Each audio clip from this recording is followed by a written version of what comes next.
आंकड़ों की बात करें तो इंडिया में लगभग 1 करोड़ या फिर ऐसा कहें कि 1 करोड़ से ज़्यादा फीमेल्स हर साल एंडोमेट्रियोसिस से डिटेक्ट होती हैं। आज पीरियड से रिलेटेड इसी मिथ को तोड़ेंगे ताकि आप अपनी बॉडी में दिखने वाले सिम्टम्स पे गौर कर सकें एंड कई सारी बीमारियों से तब ये यूट्रस के बाहर भी फैलना स्टार्ट हो जाता है। ये एंडोमेट्रियम की लेयर यूट्रस के आउटर लेयर या फिर 2 पीरियड्स के बीच में ज़्यादा ब्लीडिंग होती है। थकान बहुत ज़्यादा महसूस हो, ग्रोथ को नहीं पहचान पाती है एंड इसे टाइम पे डिस्ट्रॉय नहीं कर पाती है। Number 2, retrograde menstruation. Retrograde menstruation में जो ब्लड बॉडी के बाहर को एंडोमेट्रियोसिस है, लाइक आपकी मदर को, आपकी सिस्टर को, आपकी नानी या आपकी मौसी को, देन आप में भी ये बीमारी डेवलप होने के चांसेस ज़्यादा हैं।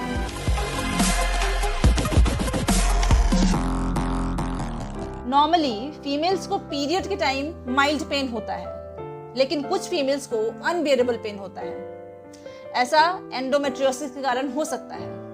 एंडोमेट्रियोसिस एक कॉमन डिजीज है जिससे आज कई सारी फीमेल्स सफर कर रही हैं। आंकड़ों की बात करें तो इंडिया में लगभग 1 करोड़ या फिर ऐसा कहें कि 1 करोड़ से ज्यादा फीमेल्स हर साल एंडोमेट्रियोसिस से डिटेक्ट होती हैं। इसका मतलब ये हुआ कि 10 में से 1 फीमेल एंडोमेट्रियोसिस की प्रॉब्लम झेल रही है। लेकिन इसके बावजूद भी आज कई फीमेल्स ऐसी हैं जिनको इस बीमारी के बारे में कुछ भी पता नहीं है। वो एंडोमेट्रियोसिस से बिल्कुल अनजान है। इसका एक कारण ये भी है कि फीमेल्स को बचपन से ये सिखाया जाता है पीरियड्स के टाइम थोड़ा दर्द होना सामान्य है। एंड यही कारण है कि ज्यादातर फीमेल्स अपना पेन जाहिर नहीं करती हैं क्योंकि उनको लगता है कि ये तो कॉमन सिम्टम है। आज पीरियड से रिलेटेड इसी मिथ को तोड़ेंगे ताकि आप अपनी बॉडी में दिखने वाले सिम्टम्स पे गौर कर सकें एंड कई सारी बीमारियों से खुद को बचा सकें। पीसीओएस भी एक ऐसी ही प्रॉब्लम है। पीसीओएस के ऊपर मैंने ऑलरेडी एक वीडियो बना रखा है एंड यहाँ आई बटन पे मैंने उसे पिन कर दिया है, आप उसे जरूर देखें। आज हम बात करेंगे एंडोमेट्रियोसिस के बारे में। एंडोमेट्रियोसिस क्या है, क्यों होता है, या फिर कौन से ऐसे स्टेप्स हैं जिनको उठा के हम खुद को इस बीमारी से बचा सकते हैं। साथ ही साथ वीडियो के एंड में मैं आपके साथ शेयर करूंगी एंडोमेट्रियोसिस का होम्योपैथिक ट्रीटमेंट। इसके लिए आप वीडियो को बिल्कुल भी स्किप नहीं करें एंड वीडियो को एंड तक देखें। नमस्ते, मैं डॉक्टर रागिनी और आप देख रहे हैं आपका अपना हेल्थ चैनल द क्यूरोपैथ। अगर आप मुझे पहली बार देख रहे हैं तो फटाफट से जाके चैनल को सब्सक्राइब कर लें एंड साथ में लगे बेल आइकन को प्रेस करके नोटिफिकेशन को ऑल पे सेट करना बिल्कुल भी ना भूलें, सो दैट मैं जब भी कोई वीडियो शेयर करूं, कोई भी हेल्थ अपडेट लेके आऊं या लाइव आऊं आपसे बातें करने के लिए, तो आपको उसकी नोटिफिकेशन सबसे पहले मिल सके। सो अब बिना ज्यादा टाइम वेस्ट किए हम अपने टॉपिक की तरफ चलते हैं, बात करते हैं एंडोमेट्रियोसिस के बारे में। क्या है एंडोमेट्रियोसिस? तो एंडोमेट्रियोसिस यूट्रस में होने वाली एक प्रॉब्लम है। एंडोमेट्रियम यूट्रस के इनर लाइनिंग को कहते हैं एंड ये एपिथेलियल सेल से बना होता है। जब इसी यूट्रस की inner lining means endometrial cells में अनकंट्रोल्ड वे में ग्रोथ होने लगता है, तब ये यूट्रस के बाहर भी फैलना स्टार्ट हो जाता है। ये एंडोमेट्रियम की लेयर यूट्रस के आउटर लेयर के अलावा fallopian tube, ovaries and intestine तक फैल जाती है, जिसकी वजह से जिसका direct effect ovaries and fallopian tube पर पड़ना स्टार्ट हो जाता है। एंडोमेट्रियोसिस के कारण फीमेल्स को पीरियड के time severe pain and heavy menstrual flow हो सकता है, जिसके कारण फीमेल्स को कई सारी परेशानियां झेलनी पड़ती हैं एंड कई बार फीमेल्स में इनफर्टिलिटी की वजह भी एंडोमेट्रियोसिस बनता है। सिम्टम्स की बात करूं तो कुछ ऐसे सिम्टम्स होते हैं एंडोमेट्रियोसिस के जो कि क्लियरली इंडिकेट करते हैं कि you are suffering from endometriosis. So number 1 is period के टाइम पेशेंट को सीवियर पेन होता है। पेल्विक एरिया में सीवियर पेन होता है during periods. Then second, heavy menstrual flow या फिर 2 पीरियड्स के बीच में ज्यादा ब्लीडिंग होती है। थकान बहुत ज्यादा महसूस होती है पेशेंट को, चक्कर आते हैं, नौशिया एंड कॉन्स्टिपेशन की प्रॉब्लम हो सकती है। इनफर्टिलिटी भी हो सकता है जो पेशेंट एंडोमेट्रियोसिस से सफर करते हैं उनको। देन पेल्विक एरिया में पेन की कॉन्स्टेंटली शिकायत करती है पेशेंट इवन विदाउट पीरियड्स। कुछ ऐसे सिम्टम्स भी होते हैं जो सिर्फ पीरियड्स के टाइम मार्क्ड होते हैं, लाइक स्टूल पास करते टाइम पेशेंट को बहुत ज्यादा पेन होता है, यूरिन में ब्लड आता है, रेक्टम से ब्लड आता है एंड कंधों में तेज दर्द होता है। अगर आप इनमें से एक या एक से ज्यादा सिम्टम्स खुद में नोटिस कर रही हैं तो आपको एक बार अपने डॉक्टर से जरूर कंसल्ट कर लेना चाहिए। वैसे तो एंडोमेट्रियोसिस का कोई सर्टेन कॉज नहीं है, लेकिन कुछ कंडीशंस ऐसी हैं जो मोस्ट लाइकली एंडोमेट्रियोसिस का कॉज हो सकती हैं। Number 1, week immune system. अगर हमारी इम्यूनिटी वीक है तो ये हमारे एंडोमेट्रियम में हो रहे ओवरग्रोथ को नहीं पहचान पाती है एंड इसे टाइम पे डिस्ट्रॉय नहीं कर पाती है। Number 2, retrograde menstruation. Retrograde menstruation में जो ब्लड बॉडी के बाहर निकल जाना चाहिए वो फैलोपियन ट्यूब के रास्ते वापस से पेल्विक कैविटी में चला जाता है। चूंकि हमें सबको पता है कि जो मेंस्ट्रुअल ब्लड होता है या मेंस्ट्रुएशन का जो ब्लीडिंग होता है वो एंडोमेट्रियम के टूटने की वजह से ही होता है। सो इस ब्लड में एंडोमेट्रियम सेल्स प्रेजेंट रहते हैं। पेल्विक कैविटी में ये endometrium cells pelvic wall and pelvic organs के वॉल या लेयर पे चिपक जाते हैं एंड वहां पे ग्रो होना स्टार्ट हो जाते हैं एंड हर पीरियड में ये साइकिल रिपीट होती रहती है एंड ये लेयर थिक होती जाती है। नंबर 3 इज हिस्टेरेक्टोमी या सी सेक्शन जैसी सर्जरीज में घाव पे एंडोमेट्रियम लेयर अगर चिपक जाए तो फिर ये आगे जाके एंडोमेट्रियम ग्रो होने लगता है एंड एंडोमेट्रियोसिस कॉज करता है। नंबर 4 इज कुछ मेडिसिन लाइक कुछ बीमारियों में ली गई मेडिसिन जो कि आपके मेंस्ट्रुएशन को या फिर पीरियड्स में रुकावट पैदा करें। Number 5 is hormonal therapy. वैसे तो मेनोपॉज के बाद एंडोमेट्रियोसिस का ग्रोथ भी रुक जाता है, लेकिन अगर आप मेनोपॉज के बाद हार्मोनल थेरेपी या ईस्ट्रोजन थेरेपी लेती हैं तो भी एंडोमेट्रियोसिस डेवलप होने के चांसेस ज़्यादा होते हैं। Number 6 is age. वैसे तो एंडोमेट्रियोसिस किसी भी एज ग्रुप की फीमेल्स को हो सकता है, लेकिन ज़्यादातर 25 to 40 इयर्स की एज ग्रुप वाली फीमेल्स में केसेस ज़्यादा रिपोर्टेड हैं एंडोमेट्रियोसिस के। Number 7 is heredity. अगर आपकी फैमिली में किसी को एंडोमेट्रियोसिस है, लाइक आपकी मदर को, आपकी सिस्टर को, आपकी नानी या आपकी मौसी को, देन आप में भी ये बीमारी डेवलप होने के चांसेस ज़्यादा हैं। नंबर 8 इज कई बार फीमेल्स में ड्यूरिंग प्यूबर्टी जो एब्डोमेन की इनर लाइनिंग के सेल्स हैं जिसे हम पेरिटोनियम सेल्स बोलते हैं वो कन्वर्ट हो जाते हैं एंडोमेट्रियम सेल्स में एंड ये आगे जाके एंडोमेट्रियोसिस कॉज करते हैं। Number 9 is if you have not yet planned a pregnancy. अगर अभी तक आपने प्रेगनेंसी प्लान नहीं की है या फिर अभी तक आपने कंसीव नहीं किया है या फिर you have not given birth to a child, in this case you are at higher risk of developing endometriosis as compared to gravid females. Means those female who have gone through a period of 9 months of pregnancy or those who have given birth to a child, they are at safer side. Depending on the seriousness या फिर depending on the severity of the disease, endometriosis 4 stages में divide किया जाता है। Stage 1 is minimal, Stage 2 is mild, Stage 3 is moderate and Stage 4 is severe.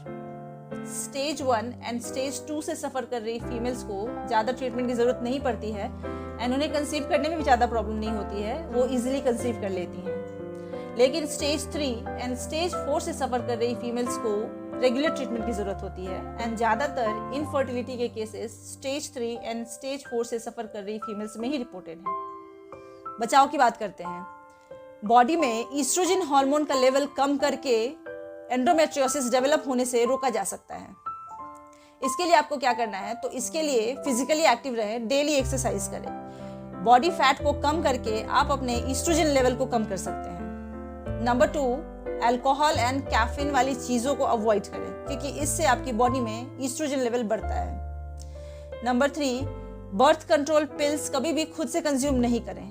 जब भी खाना हो तो आप अपने डॉक्टर से कंसल्ट करके ही कोई भी मेडिसिन खाएं। And number 4 is protein and fibre rich diet लें। ट्रीटमेंट की बात करते हैं तो एंडोमेट्रियोसिस के ट्रीटमेंट के लिए highly recommended mode of treatment है होम्योपैथी। होम्योपैथी में कई सारी ऐसी मेडिसिन हैं जो एंडोमेट्रियोसिस को ट्रीट करने के लिए प्रिस्क्राइब की जाती हैं। तो आज हम ऐसे ही कुछ मेडिसिन के बारे में जानेंगे एंड जो हमारी आज की सबसे पहली मेडिसिन है वो है सेपिया ऑप्शनैलिस। सेपिया उन लोगों पे बहुत अच्छा वर्क करती है जिन्हें ठंडी बहुत ज़्यादा लगती है। इवन हॉट वेदर में भी उन्हें ठंडी लगती है। फीमेल को बहुत ज़्यादा वीकनेस फील होता है, बहुत ही वीक फील करती है। पीरियड्स बहुत लेट आते हैं एंड स्कैंटी मेंस्ट्रुअल फ्लो होता है, फ्लो बहुत ही कम रहता है। सैक्रल एरिया में पेन होता है जो कि रेडिएट होता है ऊपर की तरफ। डिस्मेनोरिया मीन्स पीरियड्स के time irregular and severe pain होता है पेशेंट को। पीठ में दर्द होता है, पेल्विक एरिया में चुभने जैसा दर्द होता है।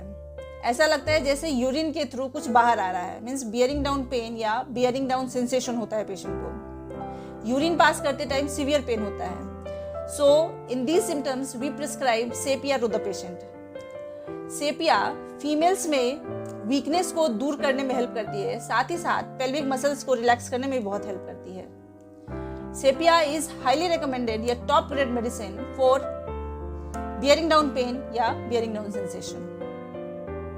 Murex purpurea, it is one of the most remarkable remedies for endometriosis। जब पेशेंट इरेग्युलर पीरियड्स की शिकायत लेकर आती है हमारे पास, कभी कभी हैवी मेंस्ट्रुअल फ्लो होता है, साथ में बड़े बड़े क्लॉट्स रहते हैं, पेल्विक एरिया में पेन रहता है पेशेंट को, जो कि रेडिएट होता है मेमरी एरिया तक। ऐसा लगता है जैसे एनस में कुछ फंसा हुआ है एंड दर्द होता है पेशेंट को, एंड वो दर्द रेडिएट होकर नीचे पैरों की तरफ जाता है। बहुत ज्यादा थकान फील होता है, बहुत ही ज्यादा टायर्ड फील करती है पेशेंट, एंड इरिटेबिलिटी बहुत ज्यादा होती है। पेशेंट अपने यूट्रस को लेके बहुत ज्यादा कॉन्शियस होती है, दर्द रहता है हमेशा यूटेराइन एरिया में, एंड ड्राई फील होता है यूट्रस। ओवेरियन पेन होता है पेशेंट को, एंड ये ओवेरियन पेन रेडिएट होता है to the opposite mammary gland. Frequent micturition की शिकायत रहती है, पेशेंट को रात में उठ के बार बार यूरिन के लिए जाना पड़ता है। तो ये सारे सिम्टम्स अगर हैं पेशेंट में, तो हम उन्हें म्यूरेक्स परप्यूरिया प्रिस्क्राइब करते हैं।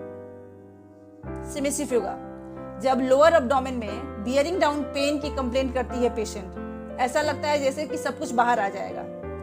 ये पेन रेडिएट होकर पेल्विक एरिया तक जाता हो। पेनफुल पीरियड्स की कंप्लेंट करती है पेशेंट, पीरियड्स के टाइम पेन बहुत ज्यादा होता है, एंड जितना ज्यादा मेंस्ट्रुअल फ्लो पेन उतना ही ज्यादा होता है। हिप में शूटिंग टाइप ऑफ पेन होता है पेशेंट को, साथ में गैस्ट्रिक कंप्लेंट्स हो, अगर मीन्स खट्टी डकारे आए, पेट भरा भरा एंड ब्लोटेड फील होता हो, स्पेशली खाना खाने के बाद, पानी पीने के बाद वोमिटिंग हो जाती हो, and if patient presents with this symptoms, then cimicifuga is the medicine to be prescribed.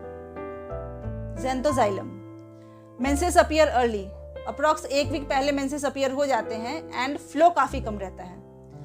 Patient को पेन बहुत ज्यादा होता है ड्यूरिंग पीरियड्स, पेल्विक एरिया में पेन होता है जो कि रेडिएट होता है नीचे की तरफ, थाइज, हिप्स एंड बैक की तरफ। शूटिंग टाइम ऑफ पेन होता है, पेन इतना सीवियर रहता है कि पेशेंट सांस लेने से भी डरती है। पेन ग्रेजुअली कम होता है एंड ग्रेजुअली ज्यादा होता है। पीरियड्स के टाइम पेशेंट कॉन्स्टेंटली सर दर्द की शिकायत करती है, थोड़ी भी आवाज बर्दाश्त नहीं होती है, and bar bar urine pass करने की डिजायर होती है। Scanty and dark coloured urine pass होता है। जब ये सारे सिम्टम्स लेकर पेशेंट आती है हमारे पास, तो हम उन्हें ज़ेंथोज़ाइलम प्रिस्क्राइब करते हैं। नग्स वोमिका, एंडोमेट्रियोसिस के लिए प्रिस्क्राइब की जाने वाली काफी इफेक्टिव होम्योपैथिक मेडिसिन है, खास करके तब जब पीरियड्स इरेगुलर हो एंड पेनफुल हो, पेल्विक एरिया में पेन होता हो, and frequent desire to pass stool हो, पेशेंट को बार बार स्टूल पास करने की डिजायर होती है, with scanty and incomplete evacuation, patient does not feel satisfied at all. Heavy menstrual flow होता है पेशेंट को, एंड पीरियड्स में पेन बहुत ज्यादा होता है, पेन इन रेक्टम हो ड्यूरिंग पीरियड्स। तो ये सारे सिम्टम्स हैं अगर, तो हम इस केस में पेशेंट को नग्स वोमिका प्रिस्क्राइब करते हैं। तो ये थी कुछ होम्योपैथिक मेडिसिन्स जो एंडोमेट्रियोसिस को ट्रीट करने में काफी इफेक्टिव हैं। आपको भी अपनी मेंस्ट्रुअल हेल्थ का पूरा ध्यान रखना चाहिए, एंड थोड़ी भी गड़बड़ समझ में आने पे आपको अपने डॉक्टर से कंसल्ट करना चाहिए। They will guide you best as per their knowledge and experience. आज बस इतना ही। मेरा ये वीडियो आपको कैसा लगा नीचे कमेंट में बताएं। If you find this useful, then don't forget to share this video with your loved ones. मिलूंगी द क्यूरोपैथ के नेक्स्ट वीडियो में किसी दूसरे रेलेवेंट हेल्थ टॉपिक के साथ। जब तक के लिए आप अपना और अपनों का ख्याल रखें। Do take very good care of yourself and your family. And thank you so much for watching.